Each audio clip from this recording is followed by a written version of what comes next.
We're doing a build today. I'm pretty excited about this build. Sometimes I do builds for myself that are kind of impractical. Sometimes I do builds for giveaway or builds to recommend to you guys that are based on a precise balance between price and performance and practicality. And then sometimes I get to do a build like I'm doing today. That is a build for someone very special. That person is Alex, who is my brother-in-law. You might have seen Alex in some of the videos I did on our backyard where he has been immensely helpful, along with my sister, driving tractors, doing tons of stuff for us. So this is a little bit of giving back. So for this build, we're kind of answering the question, what would I do if I was building an all-out system for someone very special? And thankfully, I also had some help with the parts for this system. If you can't tell, a lot of them were sent over by Corsair. Excellent! Today's video is brought to you by the Paul's Hardware store on paulshardware.net, the only official source for Paul's Hardware merchandise, tantalizing t-shirts, brilliant beer sets, high-quality hoodies, and more, all featuring the classic thumbscrew for tasteful and refined viewers, or the 8-bit thumbscrew for tasteful and refined viewers who hate curves. New designs are added sporadically and at random, so head over to paulshardware.net and get some of that sweet, sweet merch right now. Or not right now, after you watch the video. Either way. So I want to go over the parts we're building with today, but a quick bit of backstory first. Alex hit me up a few months ago and said he was thinking about building a new PC. Would I be interested in helping him out? So we've been sort of going back and forth since then, discussing parts options and keeping an eye on the market. And then Corsair said, hey, we're launching the 5000D, which I first checked out at Computex. It made a nice first impression. It has an excellent set of features, and it is now out and has been reviewed. So I'm not going to be reviewing this case today, although I will be going over some of the build process, but I will link a couple reviews for the case down in the video's description. Kit Guru gave it an 8 out of 10, as well as a worth buying award, and you can check out Leo's video as well on it. And Tech Power Up gave it an editor's choice with an asterisk, but expensive, as the case does cost about $180 to $200 depending on your region. It's a little bit more expensive here in the US due to tariffs. The other cool thing that happened last month is I was invited to an AMD event, and they had a scavenger hunt on the last day that I was there. So I teamed up with Kyle and Terrence, aka The Poets, and long story short, we won. And the prize for winning, which is in this box, which is probably too big for what was actually sent. It's all just bubble wrap. It's the most packed up CPU I've ever seen. Is that CPU? Yes. Wow. Maybe they sent me more than one. I wouldn't mind. Oh my gosh.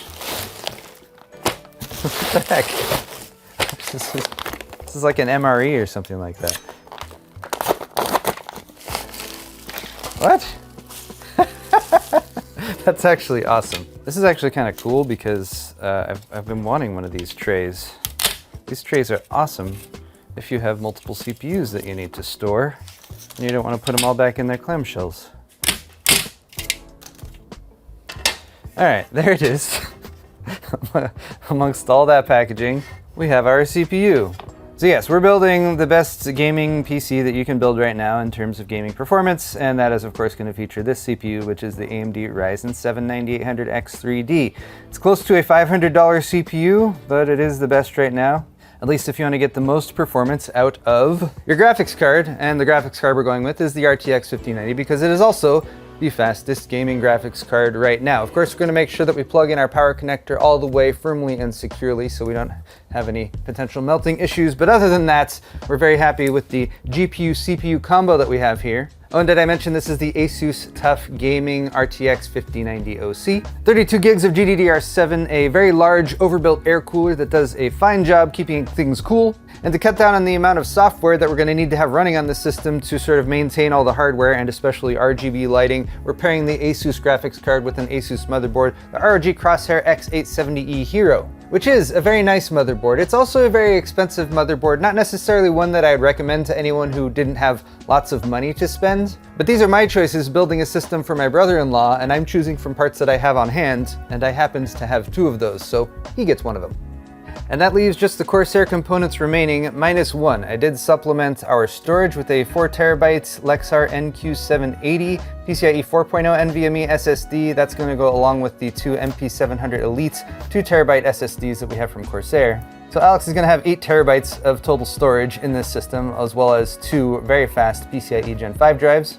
The remaining Corsair components, other than the Frame 5000D case, and we got the black airflow version, by the way, because we're all about performance, along with aesthetics, of course, but we actually have some parts that aren't even here. We have a Platform 4 desk, as well as a TC500 chair. Those are both handed off to Alex just recently so that he could actually go through the assembly of the furniture portion of this build. And we'll give you guys a finished look at the setup once everything is all put together. To supply power, we have a 1000 watt power supply, the RM1000X Shift, which has the modular connectors on the side, which is pretty convenient for the build process. This is also 80+ gold rated for efficiency. It is also ATX 3.1 and PCIe 5.1 compatible, which means we're gonna get a 12V2x6 connector, which is not perfect, but it is at least the best solution available for powering a 5090 for the time being. I say for the time being as if they're about to change that or something. They're not. I have no idea what's going on there. Our memory kit is actually pretty badass. This is a Dominator Titanium. Corsair's Dominator memory is also something that I don't often recommend, simply because I'm usually recommending more bang for the buck options. That said, this is a DDR5 6000 speed kit with CL30 timings. And in terms of aesthetics, Corsair does a really good job with their Dominator lineup. To supplement airflow in the Frame 5000D case, we have 3 additional fans, the IQ-Link RX120 RGB. These are the expansion fans. They do need an IQ-Link controller in order to function properly. But since the case includes one, we can connect them up to that and we'll be good to go. And lastly, we have our super overkill all-in-one liquid cooler, the IQ-Link Titan 420 RX RGB. Here again, in terms of practicality, I would not usually recommend a 420mm all-in-one liquid cooler to pair with the 9800X3D. It is kind of bonkers overkill in that regard. That said, it is going to do a fine job keeping our CPU cool. And for the purposes of this build video, part of the reason that was sent over is to show that yes, the Frame 5000D does support a 420mm AIO radiator in the top. And that is about all the exposition I think this video needs or requires. Let us begin the build. When I am building a PC, I like to first take a look at the case, especially if it's a case I've never built with. Voila. All right, so let's see what I can remember about this case that I learned at Computex. There's a full-size ATX chassis. We got tempered glass side panel windows that should theoretically come off. Oh, there we go. Tempered glass side panel windows swing out like that. I will leave the protective plastic on there for now. Large interior area with plenty of room to work with. We have some of these little channels for routing the cables. There are actually some grommets tucked in back here, but they're sort of covered by the channels. There's also an integrated GPU sag support brace here. And this sort of unique design for the motherboard tray with perforations throughout. It maintains support with rear connector motherboards. And that should work with MSI, Gigabyte, and ASUS rear connector motherboards. At least the ones that have launched lately. Another thumb screw back here to pop this section out, and this is just a protective cover for the basement down at the bottom. Note also that since this is the airflow version of the case, you have lots of perforations here, but depending on your configuration inside, they actually have this protective panel here. So that is an interesting sort of optional airflow feature that I was not aware of. Just removing the rear side panel. 2 more thumb screws here at the top. This panel was wedged down pretty good, but came loose with a tug. And you can see more of this ventilation with the unique Corsair design, which is just like a triangle. It's like a 3-pointed star. I don't know how to describe that. And the front panel up here pops off pretty easily as well. And here's a closer look at that front panel where you can see the airflow design with some of the perforations, which is pretty unique. It's actually kind of textured, kind of bumpy, so it's not just a flat panel with perforations. I thought that was pretty cool. So here's the case stripped down, not completely, but mostly down to the frame, since it is the Frame 4000D. Front I/O is down here at the bottom with a power button. I like that they've included 4 Type A ports because I feel like you run out of Type A ports pretty often. There's still a Type C port down there as well for 3.2 Gen 2 support. Lots of dust filtration on this case. As you can see, front panel here just pops off. It's held on by magnets. And there's also a dust filter along the bottom here that pulls out from the side. It filters the entire bottom of the case. So if you have intake fans over here, or for the power supply, of course, at the back, that's gonna filter all of that stuff. As you can probably tell, this version of the case comes with 4 140mm fans pre-installed, so that does increase the value a little bit if these are fans that you're going to be using in your build. Also, with these 140s installed at the front, you can sort of see their InfiniRail system. The brackets along the side of the fan mounts are adjustable, so depending on whether you have 120 or 140mm fans, You simply loosen this, make that adjustment depending on the types of fans, or even up to 160mm fans are supported, and that keeps things a little bit simpler for installing radiators and fans. There's a generous area down here in the basement for cable routing and management. There's a bracket here for a couple 2.5-inch drives, or you can mount a 3.5-inch drive there. And then here's a look at the back of the case where you have your cable management area. This is like a cable routing 2.0 system that they have along here, where they have dedicated channels for stuff like your front panel connectors or plugging in fans with tie-down points so you can route those cables down the side. And there's a group of cables here for front panel connectors that they've already cinched up for shipping. And yes, that's 2 USB 3.0 connectors for all 4 of those Type A ports in the front. And over here you can see the connectors for the included fans. And oh yes, more SSD mounts. There's a double mount here again that also has support for a 3.5-inch drive or 2 more 2.5-inch drive mounts there as well.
We've made a lot of progress up to this point. We've got a lot of the front panel connectors and case plugs plugged into the motherboard. The motherboard is installed, of course. Right now I'm taking a look at the fan situation, sort of assessing that as best I can. We have these additional 120mm fans that were sent over by Corsair. These are very nice ones. They're RX 120 RGBs. They have the daisy chain support, so you can actually connect them together using the Corsair IQ Link system. You can plug these directly one to another with these little biscuits that are included, or they have little cables that you can connect from one to another. So you can daisy chain a bunch of these together and you can have them all controlled by the Corsair software. But the case already includes 4 120mm fans pre-installed. And 140mm fans pre-installed. And I like 140mm fans because they're bigger, they tend to be able to move more air, and they don't need to spin up to quite as high RPM. So I kind of want to leave these installed because they're all set up and good to go. And I think I'm just going to add a couple of these actually as intakes down at the bottom. These fans are available in reverse airflow mode with the fan blades flipped, but that is not the case with these, so we're going to need to face the bottom up, which honestly doesn't look bad at all. But I am going to take the aesthetic step of taking these little Corsair side panel pieces and popping them off and at least flipping them around so that they face the right direction. There we go, and those of course pick up the RGB lighting from inside. And now we will put this one down at the bottom once I get rid of this cage. So that will give us some more intake down at the bottom, dust filtered intake. That should still leave plenty of room for our power supply. And that should be plenty of intake for the front and the bottom. We're gonna leave this side panel closed. You can actually remove this. There's an included bracket, so you can add 3 more 120 or 140mm fans there, or of course, that can serve as a radiator mount as well. For our purposes though, I think we're gonna have plenty of airflow with all of these intake fans. And then of course at the top, once we get this installed, we'll have 3 more 140s sucking air up and out while also cooling down our radiator for our super overkill 420mm AIO. Mounting some fans to the bottom of the case, and I am glad that this is the Corsair Frame 5000D because the frame part means it's kind of modular. So a lot of the internal brackets and stuff can be removed. I've already fed some cables through this one doing some of the front panel cable management, so I'm just gonna kind of prop it up like that to give us some room to mount these fans down on the bottom.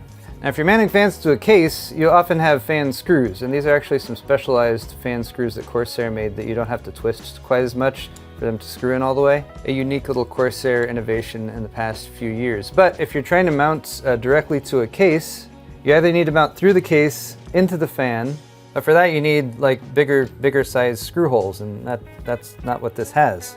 What this has is threaded screw holes, which is good if you're mounting a radiator or something like that. For us to mount these fans though, we're actually going to use these screws that you would usually use for a radiator, feed them through there, and then that will go into the threaded hole that's down at the bottom.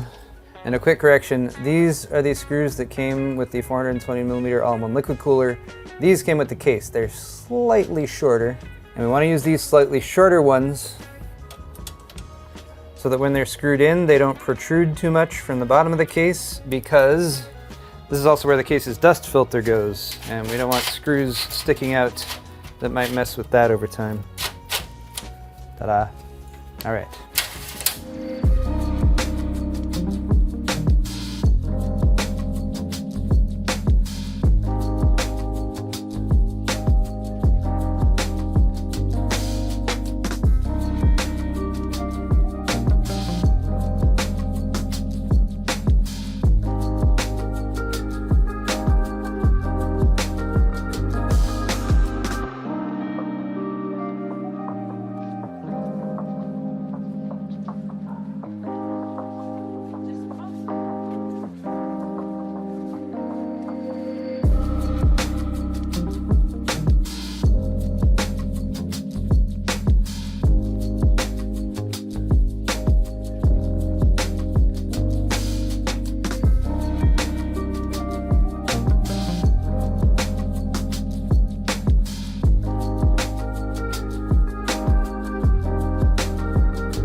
Okay, so our build is functionally assembled. A couple things that stood out to me, these are very random, but this is the first case I've built with that has both the single block of connectors for the front panel connectors over here, as well as an all black HD audio cable. Front panel connectors, feels like they should have been able to do that a long time ago, but it's nice that things have finally come full circle with the Frame 5000D.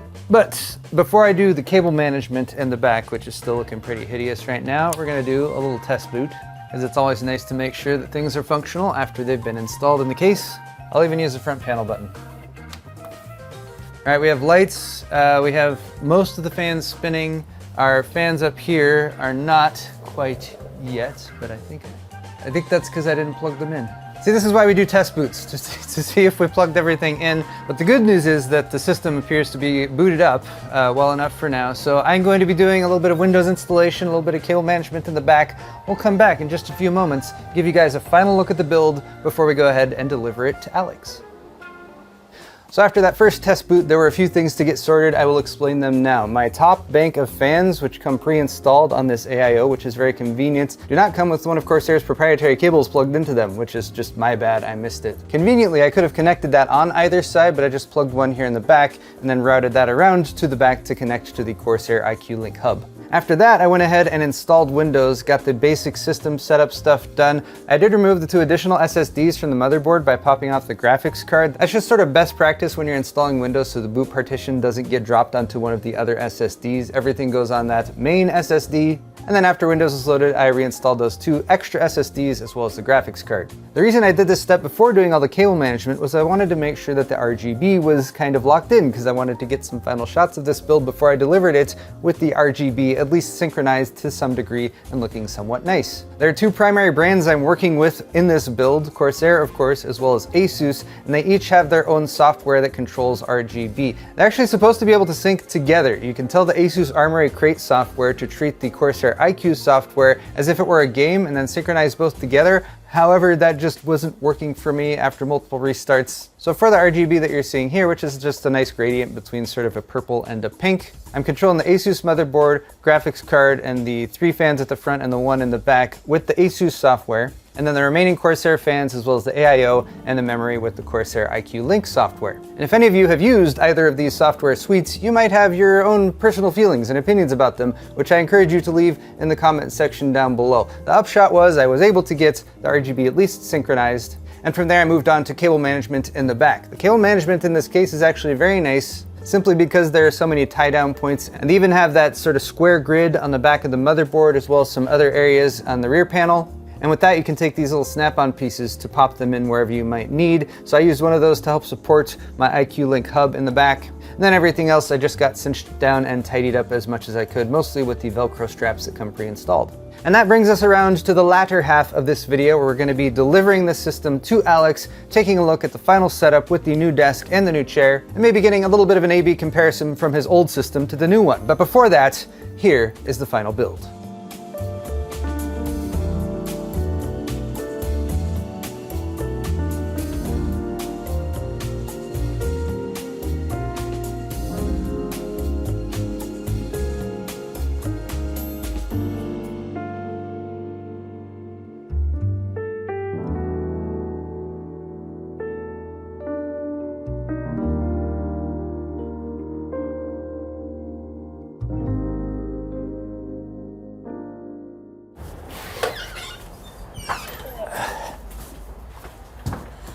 Brought you something, Alex. Awesome. Thank you, Paul. You're welcome. we didn't script this or anything. So now we have the rate my setup section of the video. This is Alex's current setup, which has just recently been upgraded because, as I mentioned at the beginning of the video, we didn't just have the new system, we have the Corsair platform for desk, which is 4 feet wide.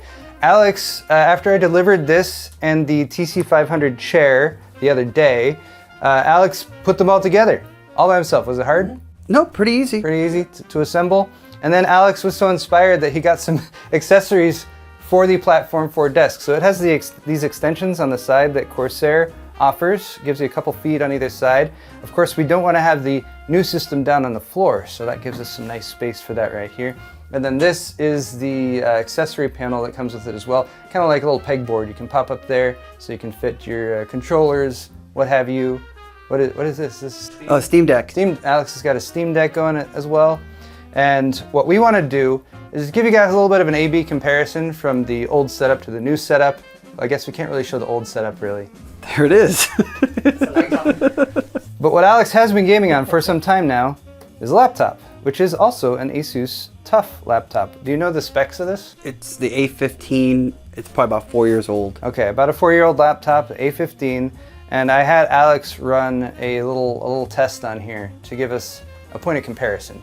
So this is a 3D Mark Steel Nomad Lite and Time Spy, standard Time Spy. So here we can see the actual hardware that Alex has installed, which is a GeForce GTX 1650 Ti, the notebook edition, and an AMD Ryzen 7 4800H.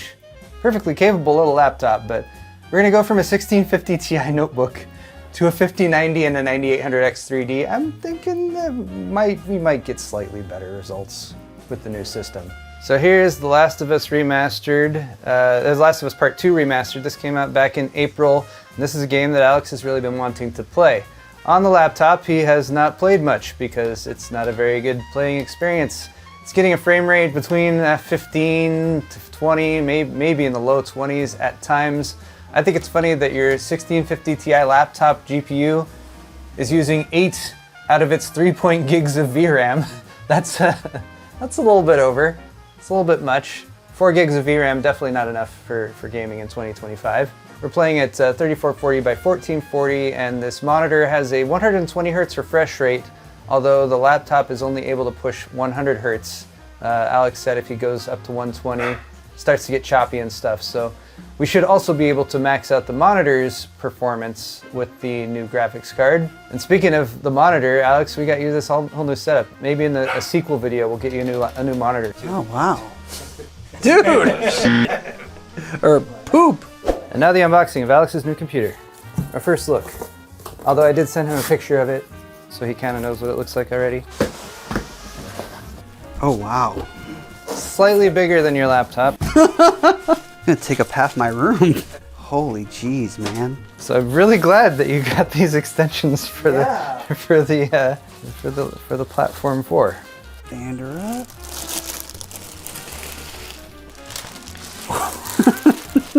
Beautiful.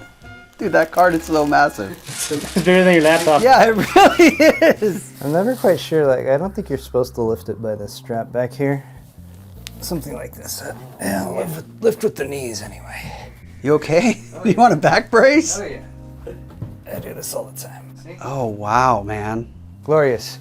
All right, we need a power cable. I think that should be everything. All right, I'm gonna turn on the power supply switch, and then Alex gets to push his power button for the first time. Ooh. Oh, it's pretty, dude. There's lighting. Oh, wow, dude. It's like a nightclub in there. Dude, the RAM lights up? Oh yeah, that's the Dominator Platinum RAM. Corsair Capellix LEDs, I believe. Wow, man. They have these special LEDs they made that are super small. Okay, so I do need to mention something about this build that I forgot to bring up so far, which is that I started out the build saying this is the motherboard that's going to go in here, which is the ASUS X670E Crosshair Hero. I actually installed a different motherboard. It's the ASUS X670E Crosshair Hero, which is the 600 series and not the 800 series. Functionally, they're pretty much exactly the same, but I did want to point that out in case anyone noticed it during the build process. It's the X670E, still working just fine. All right, so we're booted up, we're connected. We even have our RGB lighting, which appears to be functioning. Yeah. Oh look, even the Corsair stuff fired up and everything as well. So that's really nice. Oh look, 144, Alex. Your monitor goes up to 144 hertz. All right, thankfully we've swapped over to a DisplayPort cable, so we actually have a 144 hertz 3440 by 1440 monitor, which is a little bit more of a challenge for our 5090, but probably not much. I'm also happy to say that just powering up here, we have RGB synchronicity, so that's cool too. On mine, it was like it was smooth-ish, but like I'm curious how the video that it plays, like how much smoother it is. Oh, geez, bro. It's like night and day. We're at 140 or so FPS. Wow. And now for some comparisons. Here's our Steel Nomad score. This is just the standard Steel Nomad run. 14,482 was our score, which is right about on point. Actually, we're only within 10 points of the average for this setup, which is a 9800 X3D and an RTX 5090. The laptop score, and yes, you guys, I know this is not a fair comparison at all, but the laptop score was 3,462, so that's a pretty stark difference. Graphics score, well, it's just a graphics score for Steel Nomad. We also ran the time spy test, and here are the results for that. I actually ran this twice. One was with the RGB software running. This one includes Armory Crate running, as well as the Corsair IQ software. You can actually see our score was a little bit below average. I ran it again with the RGB software turned off, and the score jumped up to 37,000. Now we're a little bit above average. So, you know, sometimes running software in the background can impact things. But overall score, 37,173. Graphics score, 49,053. CPU score, 15,669. As compared to overall score, 3,944. Graphics, 3,695. And CPU score of 6,385. So that's a pretty big bump. Pretty nice jump up there in base performance. One last little test to show you guys, since Alex is wanting to play some games beyond just synthetic tests on this computer. Oh, Alex, I wanted to show you one other thing, which is your storage configuration, which I also set up. We have the 2 terabyte main SSD. These are both the Corsair drives. Man. Another 2 terabyte Gen 5 drive.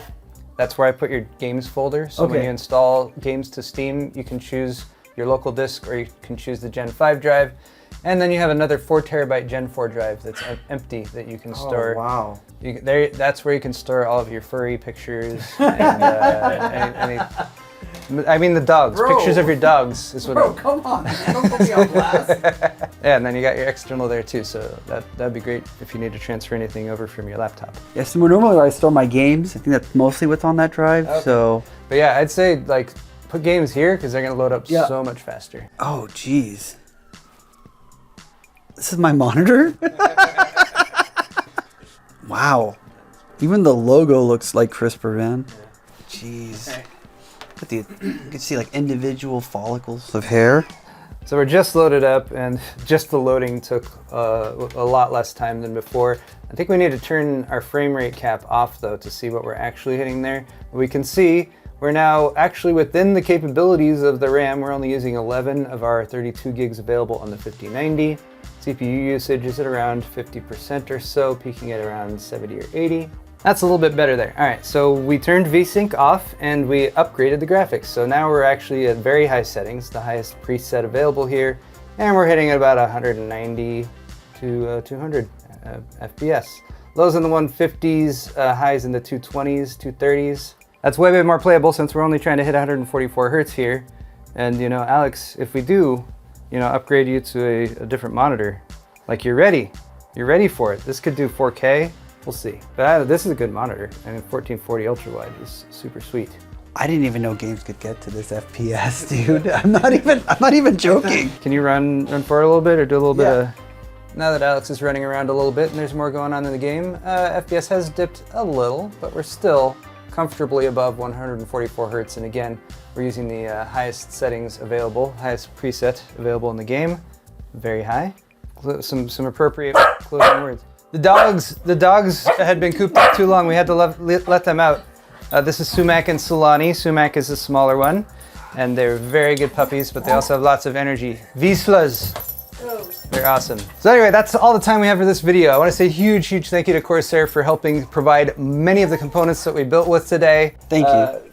Alex says thank you as well, especially for the desk and the chair. Those weren't supposed to be part of this, and Corsair was like, desk, chair? We're like, okay, let's do it. And then Alex chose to buy the additional accessories and extensions too, so it worked. You know, it led to additional sales. But guys, I'm gonna post links to pretty much all the hardware that we worked with today down in the video's description. If you guys have any feedback on the build or the process or the video, leave those in the comment section as well. I'm gonna leave Alex to play games. Thank you guys. Do further setup of the RGB. I was showing him how that control works and all the different options there. But that's all for this one. Thank you guys once again for watching. We'll see you all in the next video. Thank you, Paul. Of course. My bro.